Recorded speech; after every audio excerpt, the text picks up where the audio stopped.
Hello, yeah, this video is really my thoughts on record care. I don't think I've actually done one where I've actually sort of talked about the whole sort of gamut of record care, okay?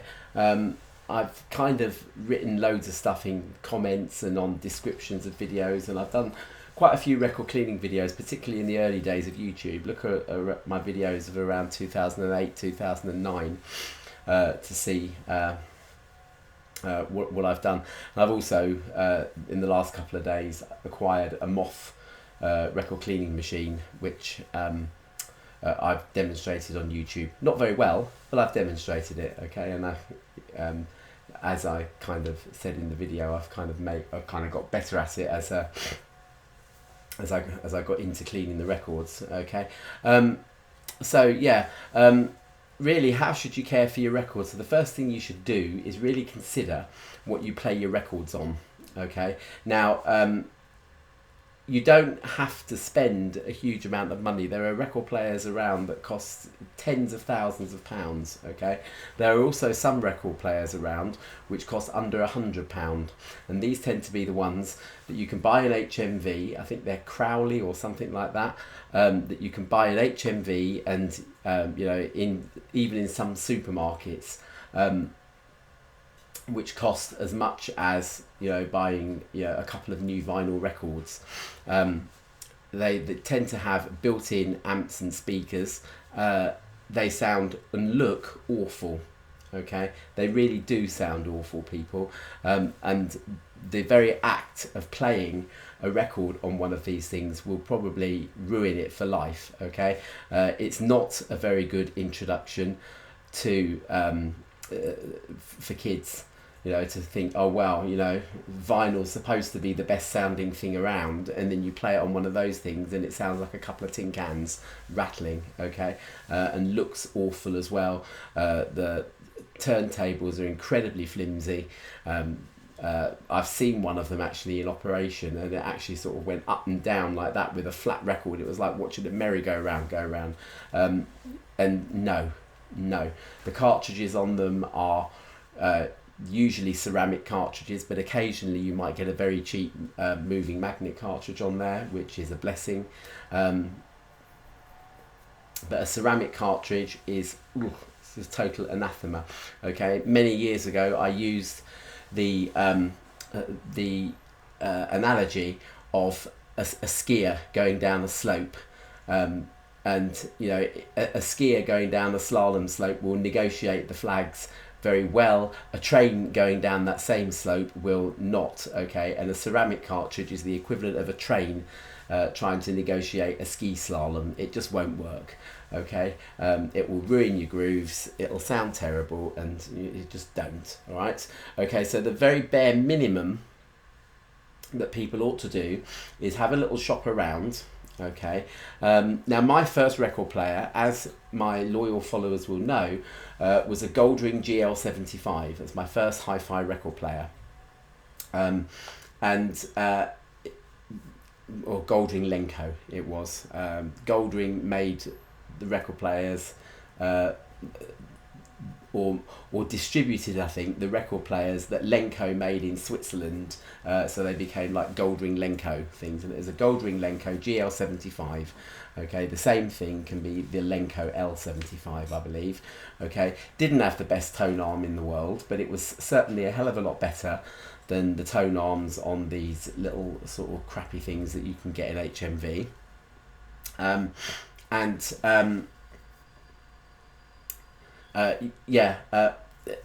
It was fitted with a cheap Audio Technica cartridge, of the sort that back in the day. Now this was 2002 or 2003, something like that I got this record player, and the whole lot cost me 70 quid.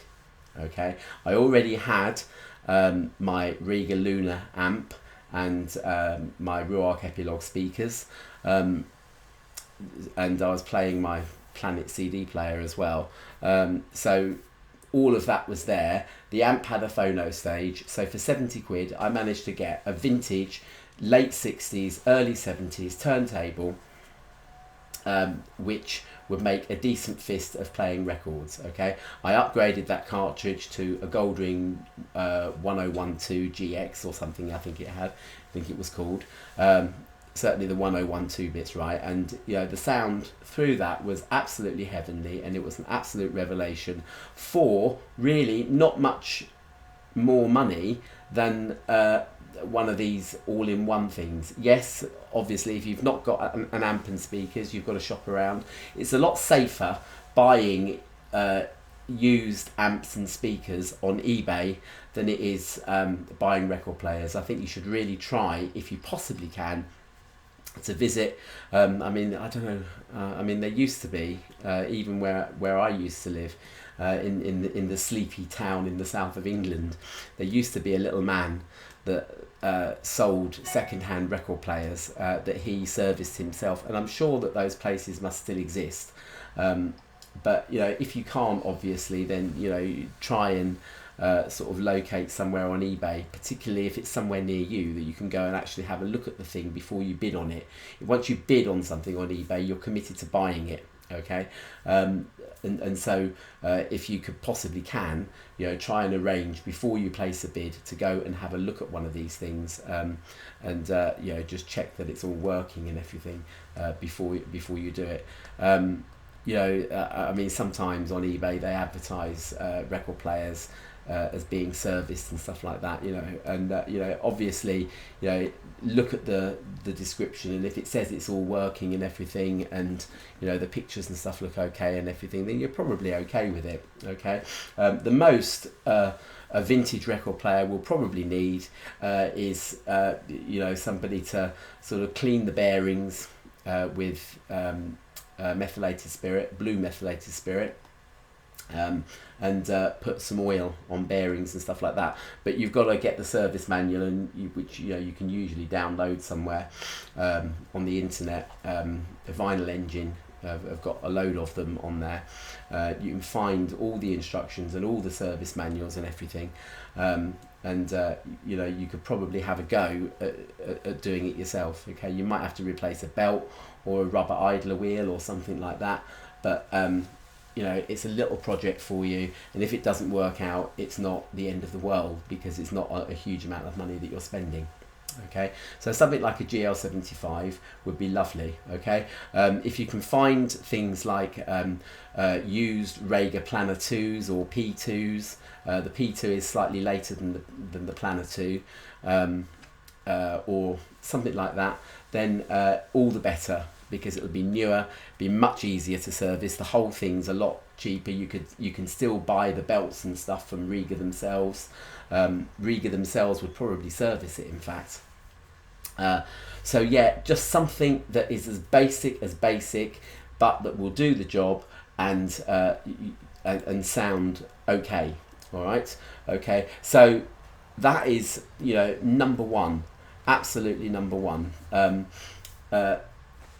But one equal is playing decent records to start with. When I say decent records, I don't mean the music on them. I mean the actual condition of the records. Okay, do not try and play something that's obviously got marks on it and scratches on it. Yes, some records, they do develop the odd surface scratch and whatnot, but that's usually okay. But if it's covered in them, and there are blotches on it and stuff like that, then don't try and play it. At least try and give it a clean, of which more later, before you play it. Okay, make sure that the records are in sleeves. Keep them in their sleeves. Okay, don't do as I do sometimes and leave the turntable on the platter, because it's just a dust magnet. Do as I say, not as I do here sometimes. Yeah, sometimes I am a bit lazy. Okay, try not to store your records flat. Store them upright. Okay, if I just try and turn my iMac round, am I going the right way, people? Yes, I am. Yes, I am. Woo! You can just about see my Toto thing there. I've got a few records that I've cleaned and that I want to hear before I put them away. Okay, but there they are, standing up. like that, and you can see some boxes underneath there with records in that are standing up. I've also got shelves of them as well, standing up, not flat. If you put them flat, any dust that's in them will just get pressed into the grooves, okay? And more on the grooves later, okay? Records should be stored in anti-static dust sleeves, okay? I'm just going to go and get one, actually. Beg your pardon. Voila, here's the said Toto album. Okay, this one's been cleaned. Okay. Now, normally, when you buy a record, okay, especially if they've tried to put some artwork in there as well, you'll get a cardboard sleeve, okay? Those cardboard sleeves, actually, as I've said before, very recently, and I do apologise for repeating myself, and I apologise for doing my hair. It's gone a bit bonkers, okay? But yeah, those cardboard sleeves act like scouring pads on a record, okay, and they ruin the grooves as they go in and out, okay. So you want to try and again, you know, these aren't exactly cheap, but about sort of £20 or so might buy you 50 anti-static sleeves, and make sure they are anti-static sleeves and not just paper ones, because they'll do the same as the cardboard, okay. These anti-static sleeves have got like a sort of plasticky bit there. Okay, and as you take the records in and out, always being careful just to handle the record by the label and by the edge. Don't put your fingerprints on them because they're a bugger to remove. But yeah, as you take those in and out, you'll be releasing the anti-static dust charge which is on them, which attracts dust in the first place. Okay, and then when you put them away, if you put them, see, look, there's the record there. If you put them like that, then an accident will cause the record to tip out. As well as that, you'll be allowing dust into the thing. You want to make a sealed dust cavity, okay? Don't buy records if they're not actually, you know, if they've not actually been put away properly. Okay, sometimes people even lose the inner sleeves of them and just put a bare record inside a cardboard sleeve like this. No. You know, records, you know, especially if they're sort of well-known ones like this, for example, you just find them to a penny. Go somewhere else and try and find it. Okay, and eBay again isn't too bad a place for buying records.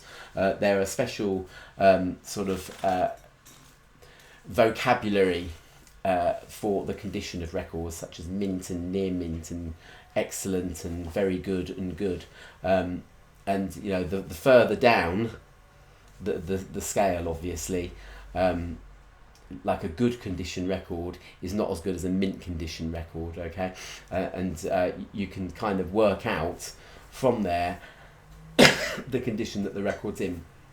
And anyone that wants to make a living out of selling things on eBay, or even just make a few extra pennies, will not misadvertise these things, okay? So, or not intentionally do it, okay? So, you know, you can rely on these things, okay? Particularly if you give them a clean before you play them, you're reasonably safe, okay? But again, you know, once you have cleaned them, store them properly, okay?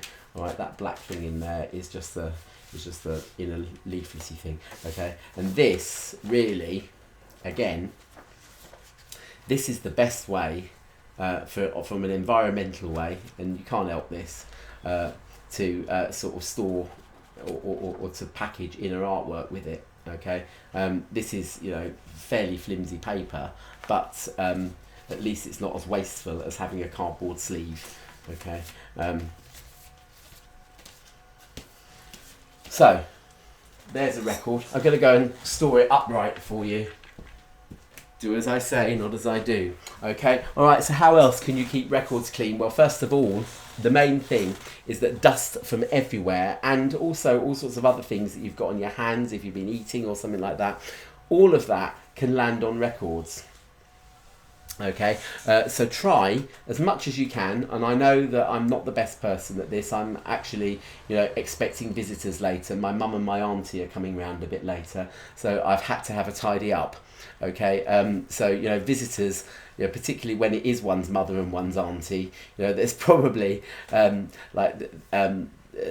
a good excuse to have a really good tidy up, okay, and get rid of any dust and whatnot that's around your record, okay. The Riga turntables, you know, people criticise these things, and you know, possibly quite rightly, okay, but these felt mats pick up dust, okay, and so you know, every so often, do as I'm doing, particularly if when you've played the record comes away with it, you've got static on there, okay, just bash it like that, okay, and then preferably hoover up after it, okay.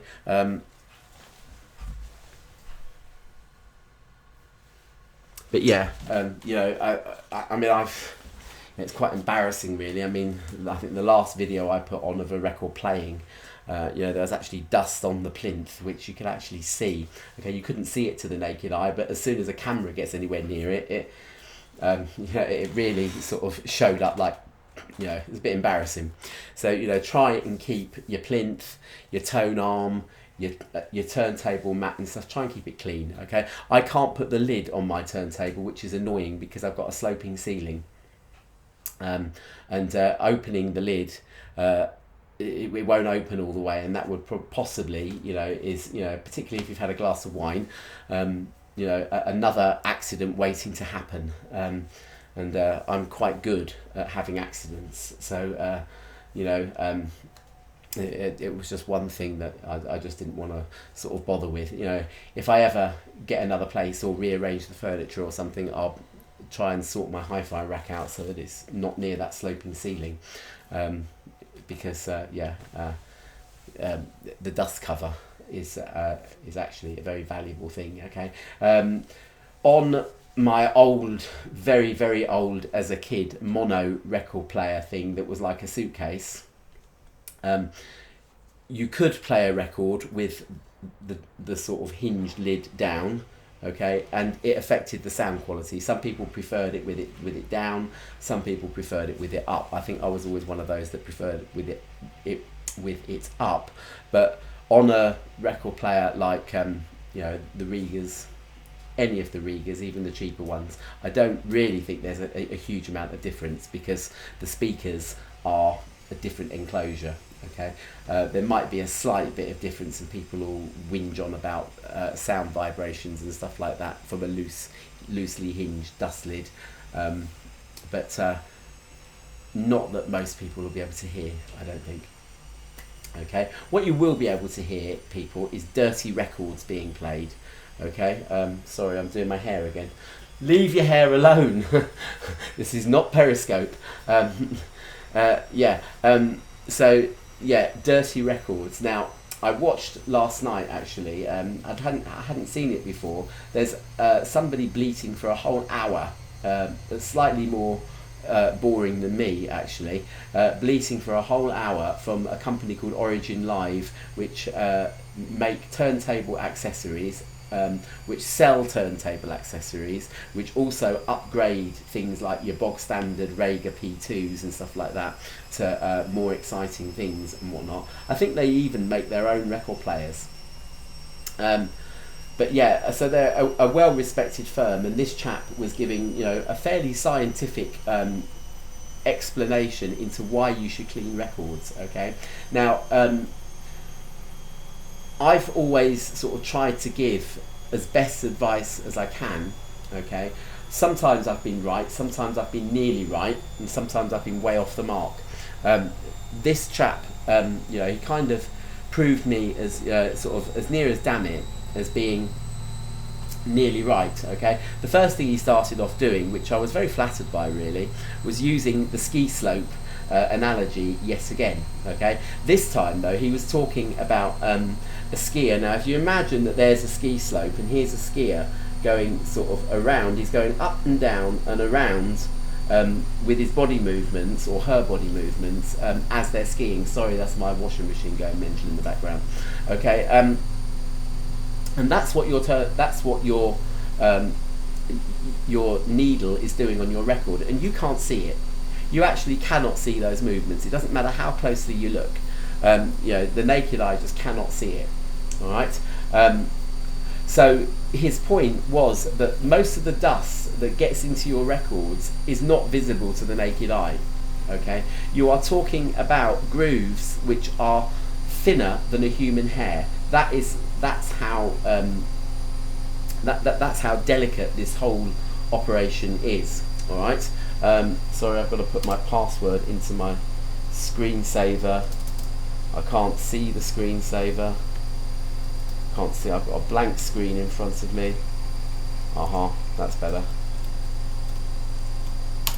Right. Yeah. You cannot see the dust. Most of the dust that's in your records. Okay. All right. And his point really was that any record, regardless of whether it's dirty or not, because most people and most of the videos that I've seen on YouTube, they've taken records that are absolutely filthy a lot of the time, and said, oh, that one needs a clean. Well, you know, and I've been guilty of that myself, and it's kind of a slightly sort of misinformed way of starting. Okay, even brand new records need a clean, okay, before you play them. The reason being that during the manufacturing process they use chemicals which are called release agents, okay, and these things do not get washed away, okay, and they degrade the performance of the record.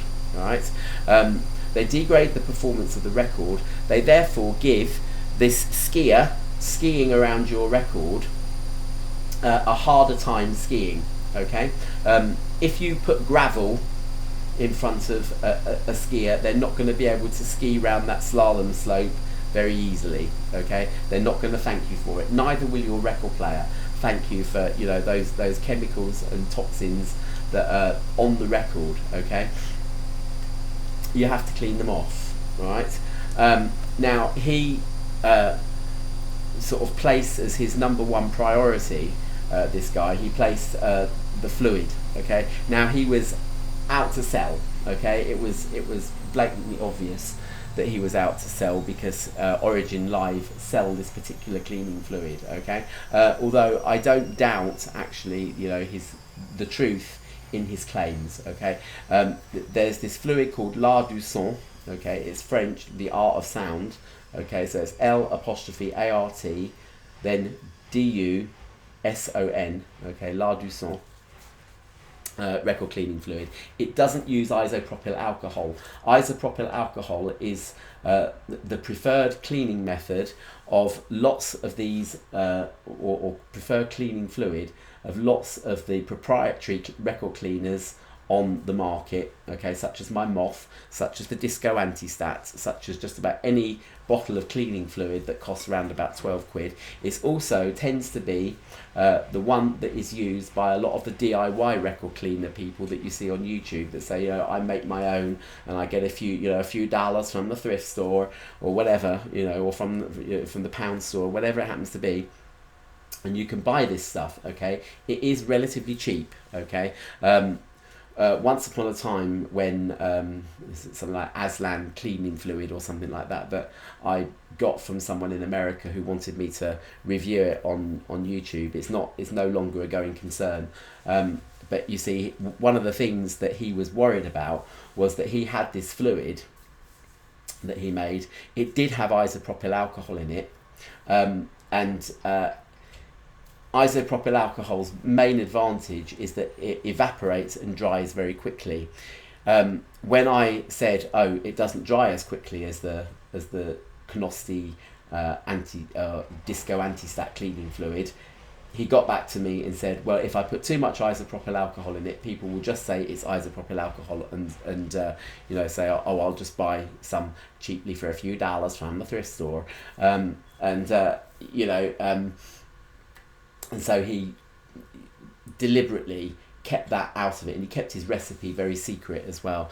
So he didn't use, you know, too much of that. Okay, the man on the Origin Live video, basically, you know, you could tell that he really didn't think isopropyl alcohol was very good. He did say that people who use washing up liquid and other kinds of rinsing detergents that are meant for washing grease off dishes and rinse aid for dishwashers and stuff like that, which people put into their cleaning fluids, is worse than isopropyl alcohol. Okay, it actually over time, especially if you over clean records, which you don't need to do. You only need to do it once a year or something like that, or once every couple of years, even if you don't play the record that often. But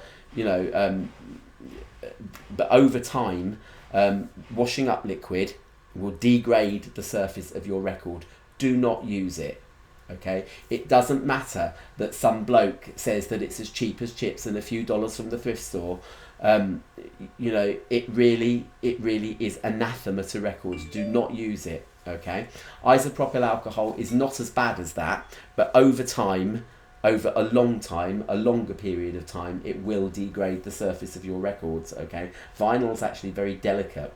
Okay, in fact, even the act of playing a record, all the centrifugal forces and stuff like that will heat the record up slightly and slightly melt the vinyl as it's playing. Is that delicate? Okay, so just be very cautious, be very skeptical of anyone that says that that washing up liquid, toothpaste, I've even heard toothpaste, baby wipes, which I made a great mistake once. I nearly ruined my Riga Release 2 cartridge by following someone's advice to use a baby wipe on a record. Thankfully it wasn't a record, it wasn't even mine, but thankfully it wasn't a record that anyone was really that concerned about losing, because lose it they did. Okay, it was just don't okay. All right, so this bloke swore by this La Douceur cleaning fluid, which gets much better results than isopropyl alcohol. I'm gonna sort of go here.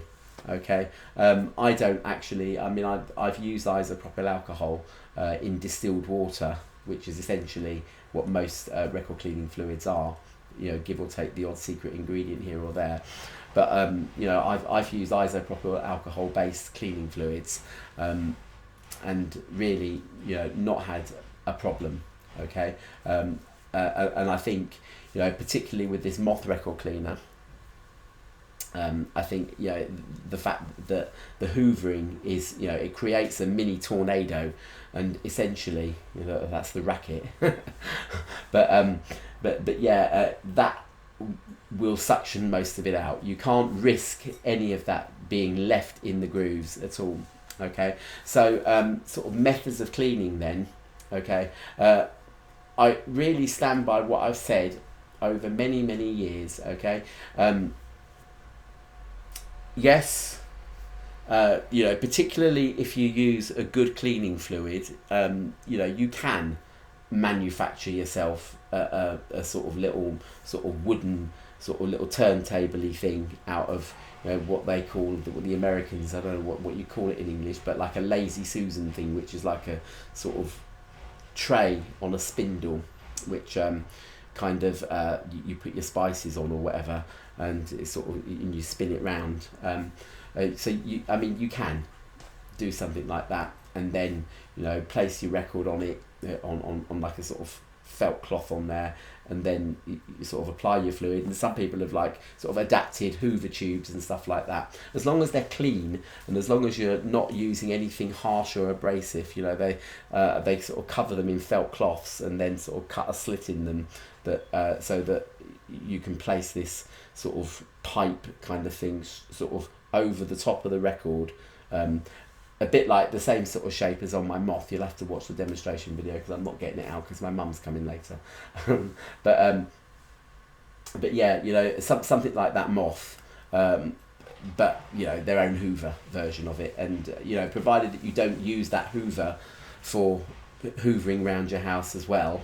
I'd imagine probably even something like although it's probably not very powerful, but those little handheld vacuum cleaners that you use for your cars, adapt one of those and see how it works. But yes, but then what do? They take a cloth and rub in any residue fluid. No, don't. Put it on a draining sort of racky kind of thing, yeah, an ordinary thing for holding plates, for doing your dishes, provided that it's only used for records, will do.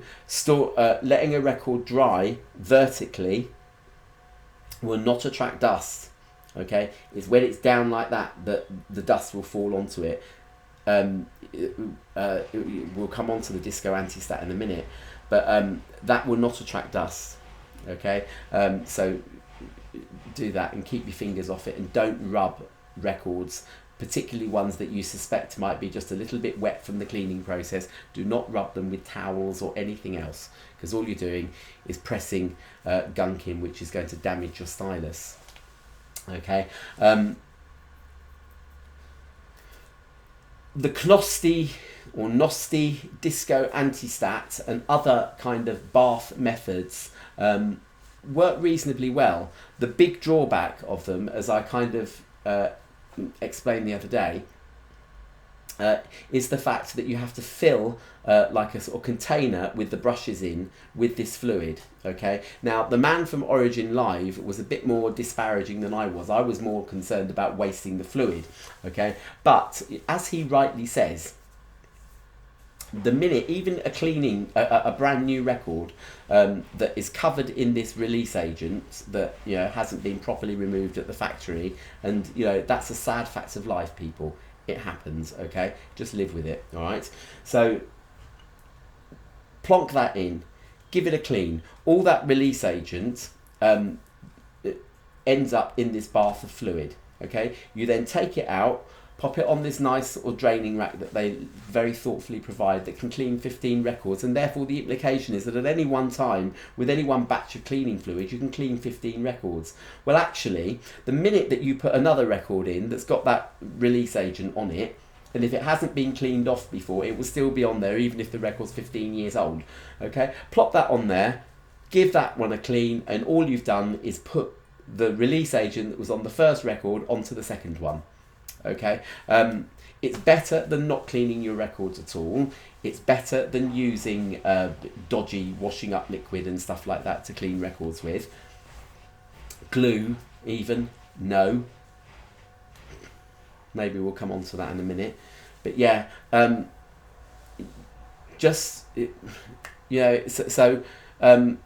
is kind of a self-defeating thing. Okay, particularly if you use good cleaning fluid, though. It's a reasonable way of cleaning records, but it won't ever get them completely clean. Okay, because as I say, a lot of those agents and things don't dissolve properly in the fluid either, so they're kind of like resting on the top of it, and they're of the cleaning fluid, and so you are running the risk of contaminating the next records that you try and clean with it. Okay, so I wouldn't clean 15 records at a time with it. Maybe half a dozen or something. Okay, and then change the fluid. Okay, now the thing is, or at least filter the fluid. The Disco Anti-Stat provides you with like a funnel and filters to place at the sort of mouth of the funnel, so that you don't pour the filters acts like a coffee filter or something like that, and I've used coffee filters before. It's not as efficient as using the ones that they provide, but it does work. Okay, but as you pour the old fluid away back into the bottle, it catches the dirt that's come off the records, and it cleans the fluid a little bit. Okay, purifies it a little bit. It'll never do it properly. Okay, and Dr. Cassette, bless Dr. Cassette, find his channel on YouTube. I think he's a German lad. Okay, he once upon a year ago or something, he made a video about using the Disco Anti-Stat, and bless him. I think he was absolutely great. But what he did do, which I go, no, please don't, is that he poured back this stuff that he'd been using. Yes, he filtered it, and yes, you saw how dirty the filtering cloth was. So therefore, that proves that it must be absolutely clean going back into the bottle. No, it wasn't. Probably not. Okay, you'll get rid of most of it, but use a separate bottle. Wash out an old you know, lemonade or tonic bottle water or tonic water bottle or something like that. Label it so that no one goes ahead and drinks it. Okay, and you know, if you're going to reuse fluid, at least keep it separate from the brand new stuff. Okay, yeah, he poured it back into the same bottle. Okay, but God bless him. These, when you clean with the Disco Anti-Stat, and you can watch my video on it. It's there. It's still there. You have to clamp the label bit. Okay, and there's one of the clamps has got a spindle and one of them hasn't.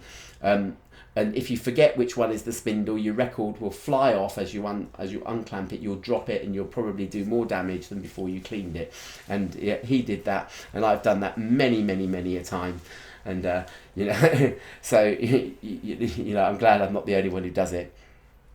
Yeah, it works. It works to a degree. I've had some pretty good results, particularly if the record wasn't all that dirty to start with. It's better than not cleaning them. It's laborious. It takes time for the records to dry.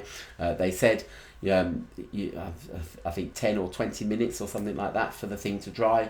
Well, you know, you need to give it at least an hour, and you need to agitate the record by moving it around a little bit so that any bits that were covered by the plastics on the draining board are also getting exposed to air, so that they don't end up wet while, you know, the rest of it's drying.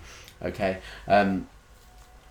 But yeah, it can be wasteful of record cleaning fluid as well. So, you know, really and truthfully, you know, something like, you know, you could probably get a second-hand Okinoki or something like that. I'm not going to say too much about these vacuum cleaning things because I've done a demonstration on them. Okay, they are better than using a Disco Anti-Stat, particularly if you use better fluid than isopropyl alcohol, although I've got tons to use up, so I won't be buying any Art du Son until I've used up the stuff that I've used, okay, or the stuff that I've already got. I don't think in the long run just cleaning a record once with a minute amount of this fluid, because the big advantage of doing this as opposed to the Disco Anti-Stat method is that each time you clean a record, you're applying new fluid to the record. Okay, so you're not putting contaminated fluid onto the next record that you clean.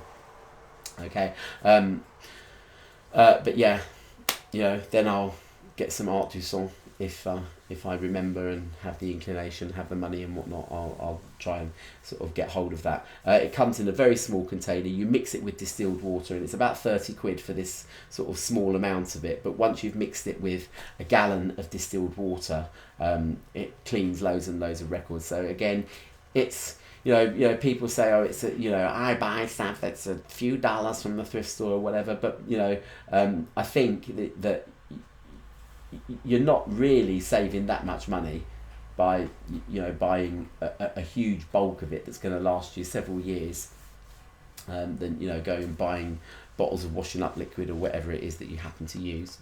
No, you know, it just don't. You know, washing up liquid will degrade your records. Sorry, stop. Right. Okay, so yeah. There are sort of, you know, really top flight machines available that will clean your records. The Keith Monk's machine was talked about an awful lot by this man on the Origin Live video, and so was the Lorrycraft, which is basically a clone of it that was done with Keith Monk's permission. And yeah, it seems to be a lot more convenient. You know, it might not necessarily clean your records any better than a moth, but it's certainly nowhere near as noisy as a moth or Okinoki or something like that. Okay, I think I've covered just about, you know, all I want to say. Other than that, you know, yes, there is a sonic difference when you clean a record. Okay, you can hear dirt being played on a record. Okay, and you just know when it's not there. You can tell when it's not there. Okay, you know, yes, there is a sort of increase in sound quality, but the main thing that you're doing is prolonging the life of your vinyl. You're also prolonging the life of your stylus, because playing dirty records damages styli. Okay, so you can prolong the life of that beyond the manufacturer's life. Okay, I mean, I use I mean, they say that a cartridge should be replaced every 5 years or something, and that a stylus should be replaced more often than that, maybe every 2 years or something like that, depending on how often you play your records. But I had no problems in playing my my P5 with the Goldring 1042 cartridge on it, which was, you know, a fairly modestly priced setup. You know, that Goldring cartridge is expensive, but it's not as expensive as it possibly could be. You know, it's a sort of, you know, mid to high price moving magnet cartridge. Moving magnet cartridges are nowhere near as expensive as moving coil cartridges. Okay, but that setup I used for 9 years or something before I replaced it. And was it 9 years, something like that, before I replaced it? So it wasn't 9 years, 6 years. 6 years. Sorry. Before I replaced it, and you know, that's I said to the guy who bought it, you could probably, you know, you'd probably get some benefit from replacing at least the stylus tip on the 1042 that was on there, because the 1042s have like a sort of detachable stylus, so that you can replace the stylus without replacing the whole cartridge. I hope he did that, but you know, it was chuntering along quite okay. All right. You know, yes, I did notice the difference putting a brand new exact cartridge, you know, on my RP8 when I got the RP8, you know, but you know, it was fine, and that's the thing, you see. Cleaning your records will prolong the life of your vinyl, it will prolong the life of your cartridge, you know, and it will sound better. Okay, it's much cheaper in the long run to keep your records clean than it is to keep replacing styli, and to keep, you know, replacing vinyl, some of it which you just can't replace. Okay, and it only needs a few basic steps of care just to look after it. Okay, beyond, you know, the initial investment in buying a decent record player to start with. Okay, all right. How long have I been bleating on for? 42 minutes. Not quite as long as the 57 minutes that the man from Origin Live sort of went on for. I've covered a few more topics than he did as well. I'm going to leave it here. Okay, because I think I probably have to buy cucumber sandwiches or something for my mum and auntie coming. All right. Okay, see you later. Bye bye now.